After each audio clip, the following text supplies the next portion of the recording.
Imagine this, a tiny overlooked diner on the edge of a bustling city, the hum of clinking plates, the aroma of coffee, and in the middle of it all, Maya Thompson, a 27-year-old black waitress working double shifts just to keep her dreams alive. One ordinary afternoon, her world changed forever. A sharp ring slices through the quiet. Maya pulls out her phone and with flawless ease answers in perfect Mandarin Chinese. Sitting two tables away is Victor Liang, a billionaire tech mogul visiting the city incognito. His eyes narrow, his mind races. A black woman, speaking fluent Chinese, in this rundown diner? Within minutes, whispers swirl, eyes dart, and by the next morning, Maya is fired without warning, no explanation, just a single word on her dismissal slip. Inappropriate. But what no one knew, not the manager, not the customers, not even Maya herself, is that Victor Liang had already made his move. And in just 24 hours, her entire life was about to flip upside down. The diner was nothing special. Chipped paint on the walls, faded red leather booths, and a flickering neon sign that buzzed endlessly in the window. But to Maya Thompson, it was more than just a job. It was survival. For the past 5 years, she'd danced a delicate balance between long hours on her feet and late-night study sessions at her cramped apartment. Her dream, to one day open her own international consulting firm, blending language, culture, and business across borders, a dream born from her mother's sacrifices and her father's endless stories of resilience. Yet for now, it was just her in the diner. Every morning she slipped into her crisp uniform and pinned her name tag to her chest like armor. Maya, 5 letters that mask layers of grit, ambition, and silent endurance. She served coffee with a smile, even when her legs trembled from exhaustion. She cleared plates swiftly, even when customers ignored her existence or mumbled under their breath about affirmative action hires. She had learned to smile through it all, the condescension, the assumptions, the invisible weight of being a black woman chasing global dreams in a world that too often clipped her wings before she could fly. That day started no differently. The usual crowd trickled in, blue-collar workers, elderly couples, and the occasional out-of-towner. The air smelled of buttered toast and fresh brewed coffee. Maya weaved through tables effortlessly, refilling mugs, jotting orders, always keeping her pace brisk and her demeanor soft. But at 1:47 p.m., everything shifted. Her phone vibrated sharply in her apron pocket. Normally, Maya ignored personal calls on shift, but the number flashing across her screen was one she recognized instantly. Her younger brother, Malik, who was currently studying abroad in Beijing. Without hesitation, she slipped into the back corner of the diner, lifted her phone to her ear, and greeted him in flawless Mandarin, her voice fluid, graceful, confident. Years of dedication and cultural immersion had made her nearly indistinguishable from a native speaker. As she chuckled and switched between idioms, her face lit up. The tired waitress faded, and in her place stood a global citizen, a bridge between worlds. What Maya didn't realize was that 2 booths over sat Victor Liang, billionaire CEO of Liang Global Technologies.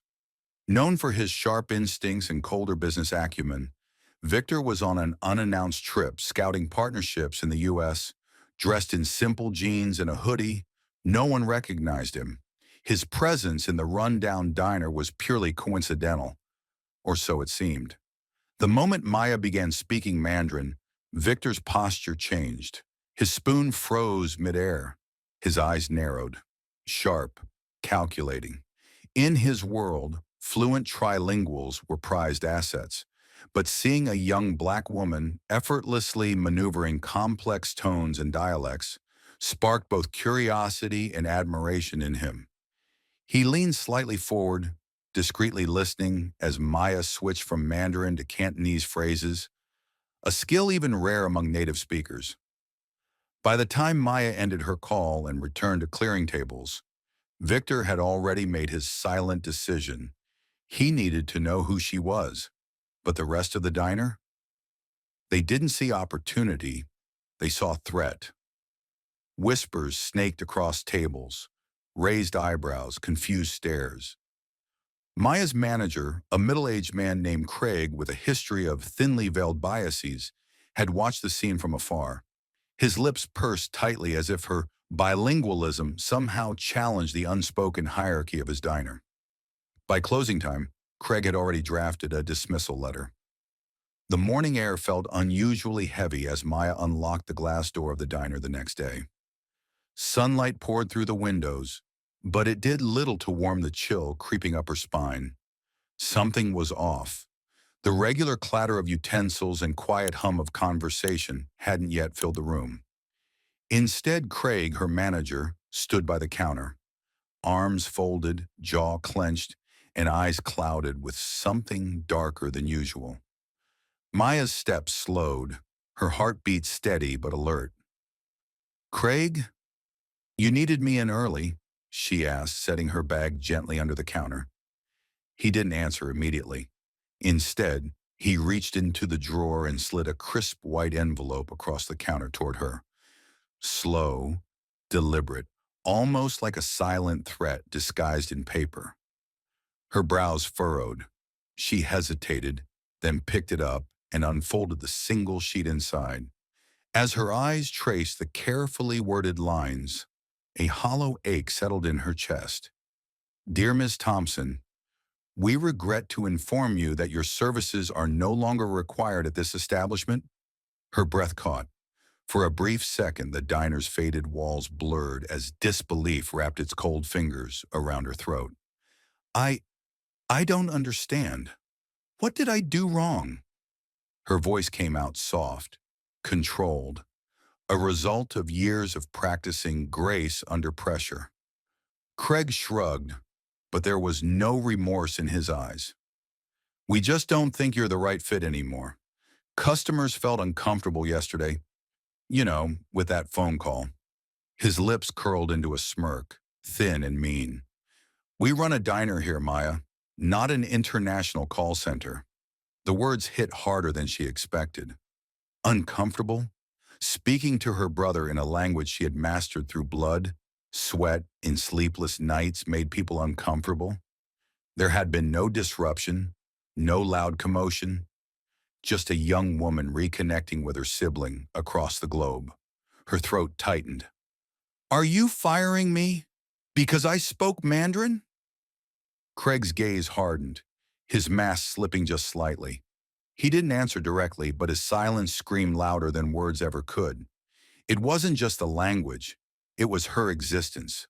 Her audacity to stand in this small, narrow world and display skills that surpassed the limited expectations pinned to women like her. As Maya stood frozen, the envelope trembling slightly in her grasp, something inside her shifted. It wasn't rage. Not yet.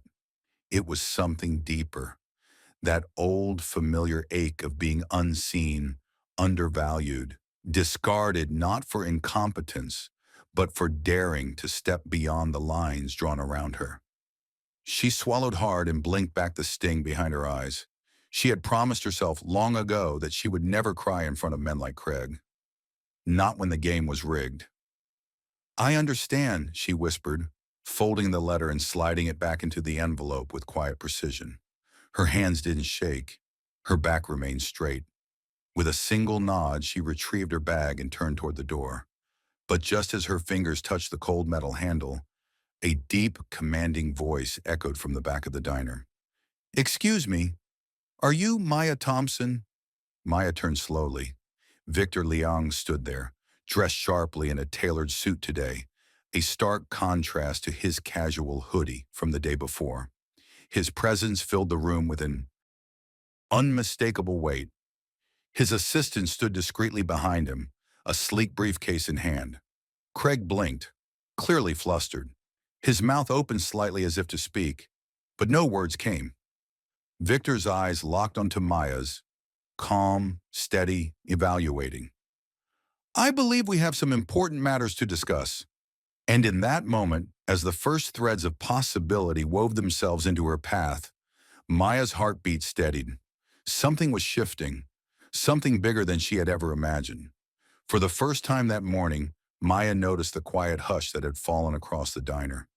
The few customers present had paused mid-bite, their gazes flicking between Craig's stiff figure and Victor's composed stance. The weight of curiosity and silent judgment pressed against the faded vinyl booths and chrome counters. Maya blinked, her fingers still resting lightly on the door handle. She took a slow, measured breath before turning fully to face Victor. Yes, I'm Maya Thompson, she answered, her voice low but steady. Victor approached, each step deliberate and graceful, like a man accustomed to commanding boardrooms, not breakfast counters. His dark brown eyes, thoughtful and intelligent, softened slightly as they met hers. I apologize for the sudden visit, but after yesterday, I felt it was necessary. He extended a sleek black business card toward her, embossed with fine gold lettering that shimmered under the diner's flickering lights. Liang International Holdings. CEO. Craig's eyes widened. His jaw twitched. For a man so quick to dismiss Maya hours earlier, his confidence seemed to evaporate as he pieced together exactly who Victor was. Maya accepted the card gingerly, her brow furrowing in confusion. I don't understand. Why are you here? Victor's lips lifted into a subtle, reassuring smile. Yesterday, when you spoke Mandarin, flawless Mandarin, it intrigued me. People underestimate the power of language. It's more than just words. It's culture, discipline, resilience. I couldn't stop thinking about it. He gestured gracefully toward one of the empty booths. May I? Maya hesitated, then slowly nodded. They both slid into the booth, Victor sitting tall, hands steepled on the table, Maya sitting across from him, still wary but curious. I made some inquiries last night, Victor began, his tone warm but direct. I know you graduated top of your class in linguistics. I know you speak 5 languages fluently. And I know that for the past 4 years, you've been working here, grossly underemployed, underappreciated, and overlooked. Maya's chest tightened. How long had it been since someone had truly seen her? Not just as a waitress with a polite smile, but as a woman carved from ambition, intellect, and perseverance. I'm assembling a new division at my company, Victor continued, a global communications task force. We'll be handling high-profile clients, cross-cultural negotiations, and international expansion. We need sharp minds, adaptable minds, people who can bridge worlds with nothing but words. He leaned forward slightly, his gaze unwavering. I want you on my team, Maya. The sentence seemed to hang in the air, stretching time itself. Behind the counter, Craig's throat bobbed as he swallowed hard, color draining from his face. He turned away, pretending to busy himself with an already clean coffee pot. Maya's breath caught, her mind racing. Her hands instinctively pressed against her lap to steady themselves. Victor, why me? You could hire anyone. People with connections, experience, fancy titles. Victor smiled, genuine, unhurried, confident. Because when the world expects you to play small and you choose to shine anyway, that's rare. That's exactly the kind of person I want shaping the future of my company. For a long heartbeat, Maya sat frozen. Then slowly, almost imperceptibly, her shoulders straightened. Her eyes lifted, meeting Victor squarely. And for the first time in years, she allowed herself to imagine a life beyond greasy aprons, curt managers, and ceilings made of glass and prejudice. I'm in, she whispered. Victor extended his hand across the table. As their palms met in a firm, unwavering shake, Something settled deep within Maya, not just the promise of a new career, but the reclamation of her dignity and her dreams. Maya didn't sleep that night, even as the orange glow of dawn began creeping through the thin curtains of her modest apartment. Her mind remained adrift, caught somewhere between disbelief and dawning purpose. On her small kitchen table lay the polished black folder Victor had handed her after their conversation. Inside, a formal contract embossed with Liang International's seal, a generous starting salary, relocation stipend, full benefits, more than she had dared to dream in years. Her chest swelled, then ached. This wasn't just a job offer. It was validation. It was justice. But with it came another feeling, heavy, inevitable. Craig. As her alarm buzzed to life, Maya rose, her decision firming like steel beneath her ribs. Today, she wouldn't just clock in for another shift. She would reclaim the dignity stripped from her. When she walked into the diner that morning, the usual chorus of greetings and clinking dishes paused slightly. Word had spread. Even in quiet corners of the community, stories traveled faster than the morning paper. Craig stood behind the counter, apron freshly pressed but jaw taut. His eyes flickered with something between apprehension and defiance. He had likely convinced himself that Victor's visit had been a fluke, a random encounter, easily forgotten.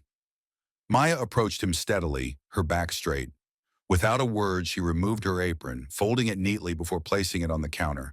Then calmly, she retrieved a small white envelope from her coat, her resignation letter. Craig's nostrils flared. His hand twitched against the countertop. "You think you're something now?" He spat under his breath, voice sharp enough to cut glass. "You got lucky. Don't act like you're better than us." Maya tilted her head slightly, her gaze cool but unwavering. "No, Craig. I don't think I'm better. I know I deserve better than what you ever saw in me." For a long second, his lips parted as if to retort, but nothing came.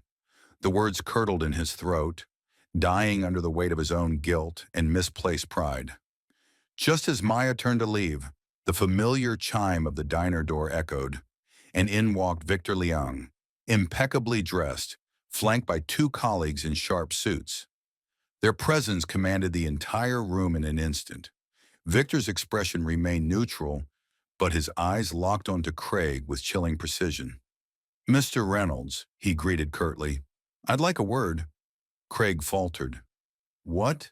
What is this?" Victor approached, withdrawing a sleek tablet from his briefcase.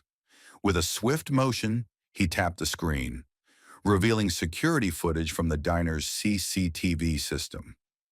Clear as day, Craig's condescending outburst from yesterday echoed from the speakers. His jeering tone, his mocking laughter after Maya's phone call, his smug dismissal. The entire diner had gone silent, customers frozen mid-sip, staff halting mid-step. Victor's voice dropped, low and measured, laced with quiet authority. "I have a standing policy in all of my companies and partnerships. We do not tolerate discrimination, cultural bias, or racial humiliation, directly or indirectly, from our collaborators. I purchased controlling interest in this establishment this morning." Craig's face paled, his breath shallow. "You... what?" Victor slid a crisp document across the counter. "A finalized purchase agreement. Liang International Holdings now own the diner. I'm here to oversee immediate management changes," Victor continued smoothly. "Effective immediately, you are terminated. Your severance package has been voided due to misconduct." The weight of those words crushed Craig visibly. His shoulders sagged, his knuckles whitened. A few patrons exchanged glances of stunned relief. Justice, swift and unexpected, had descended on this small corner of town. Maya watched it unfold, her heart thudding, not from vindictiveness, but from the profound shift in her own story. Years of subtle slights, overlooked talents, quiet humiliations, all culminating in this singular, unshakable truth. She had been underestimated, but not anymore. As Craig stumbled out the back door, defeated and humiliated, Victor turned to Maya, his expression softening. "Ready to start your new chapter?" Her lips parted into a smile, genuine, unburdened. "More than ready." It had been exactly 6 months since Maya had walked out of that small-town diner for the last time. Now, as she adjusted the lapels of her tailored navy blazer and smoothed the silk scarf around her neck, the reflection staring back from the glass-walled boardroom was almost unrecognizable. Gone was the timid waitress, weary from double shifts and small indignities. In her place stood a poised, confident woman, Director of International Relations at Liang International's East Coast Division. Victor's promise had not been hollow. From the very first day, he had not only honored his offer, but championed her every step of the way. Her fluency in Mandarin became invaluable as the company expanded partnerships across Asia. Her work ethic and intuitive grasp of cross-cultural negotiations impressed board members and clients alike. But even with her career flourishing, Maya hadn't forgotten where she came from or what it had taken to get here. Today was different. Today she wasn't negotiating deals. Today she was about to make history. Victor entered the boardroom, his sharp suit offset by his ever-present calm. He smiled when he saw her and motioned toward the polished oak conference table. Around it sat 12 board members, all seasoned, powerful figures in the business world. "Maya," Victor began, his voice rich with respect. "As you know, we've been expanding our community investment initiatives. After reviewing your proposal, the board has reached a unanimous decision." He paused, and Maya felt her breath catch ever so slightly. Victor's smile deepened. "We would like to officially appoint you as Vice President of Cultural Equity and Global Partnerships. It's a new role, one you'll shape from the ground up. You'll have full autonomy to lead programs supporting underrepresented communities, including scholarships, small business grants, and corporate diversity reform, both domestically and abroad." A soft murmur rippled through the room. Even among these titans of industry, it was clear how significant this appointment was. Maya swallowed, her throat thick with emotion.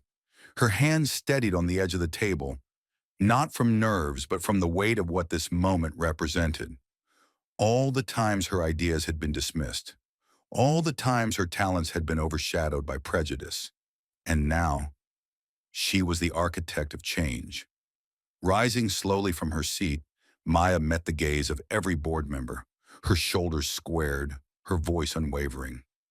"I accept, and I intend to make sure no one's potential goes unseen because of where they come from, the language they speak, or the color of their skin. Not in this company, not on my watch." Applause broke across the boardroom, not polite or obligatory, but genuine. Victor's eyes gleamed with quiet pride as he nodded in approval. Later that evening, as golden twilight bathed the city skyline, Maya stood on her apartment balcony, gazing out over the bustling streets below. Her phone buzzed gently against the railing, a text from her younger sister. "You inspire me every day. I'm applying to business school. Love you." Maya's lips curved into a smile as her eyes welled softly. It wasn't just her life that had changed. It was the ripple effect, proof that when one person rises, they carry countless others with them. With the wind tugging gently at her scarf, Maya whispered to herself, her voice steady and sure. "This is just the beginning." News of Maya's historic appointment traveled faster than she could have imagined. Business magazines ran features titled, "From Diner Waitress to Corporate Visionary." Social media buzzed with admiration, particularly in Black and Asian communities, where her story became a symbol of intersectional empowerment. But for Maya, it wasn't the headlines that mattered most. It was the quiet, steady stream of messages that began pouring into her inbox. A young Black woman from Atlanta wrote, I've been scared to apply for the international internship because of how people react to my Chinese minor. Your story gave me the courage. A single mother from Chicago messaged, "My daughter is teaching herself Mandarin on YouTube.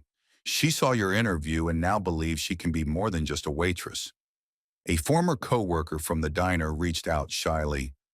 "Maya, I just wanted to say thank you.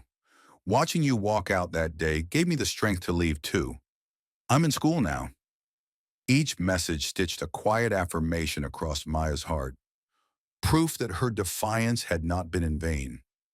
One afternoon, as she prepared for a keynote address at an international diversity summit, her phone buzzed again. The number was unfamiliar, but the voice on the other end instantly tugged her back to where it all began. "Ms. Thompson, this is Linda Chen from the Equal Opportunity Commission. We finalized the investigation into your former employer, the diner." Maya sat up straighter, her pulse quickening. "I thought you'd want to know. The owners have been penalized for multiple discrimination violations. They've been ordered to compensate wrongfully terminated employees and undergo mandatory bias training. The waitress who replaced you has been rehired and promoted to manager." For a long moment, Maya said nothing. Her gaze drifted out the window toward the bustling streets far below. Justice, not revenge, but balance. Not bitterness, but correction. "Thank you, Ms. Chen," Maya finally replied, her voice even and warm. "It means more than you know." When the day of her keynote address arrived, Maya stood before a packed auditorium of entrepreneurs, students, and activists. Spotlights reflected off glass skyscrapers behind her as cameras rolled. She didn't open with statistics or corporate jargon. Instead, she told her story, plain and clear. She spoke of dignity lost and reclaimed, of voices silenced and amplified, of the simple yet profound truth that language, whether spoken in English, Mandarin, or any tongue, was never a barrier to greatness. Prejudice was. By the time she finished, the standing ovation echoed long and loud. Later that night, as she packed away her notes, Victor approached her with a quiet smile. "You know," he said, slipping his hands into his pockets, "you didn't just take a seat at the table, Maya. You built a bigger one." Her smile deepened. "I didn't build it alone." And in that moment, under the soft glow of city lights, Maya realized her story wasn't just hers anymore. It belonged to everyone who had been underestimated. It belonged to those still waiting for someone to see their worth. And it would live on. Long after her keynote ended, long after the headlines faded, it would live on in every hand extended to lift another. Now it's your turn. Have you ever been underestimated for who you are or where you come from? And if you had the chance, how would you build a bigger table for others? Share your thoughts in the comments below. Your voice matters. Let's start a conversation that can inspire thousands. And if you believe in stories that spark change, don't forget to subscribe to the Arc of Stories so you never miss powerful narratives like this. Because every voice deserves to be heard, and every story deserves to be told.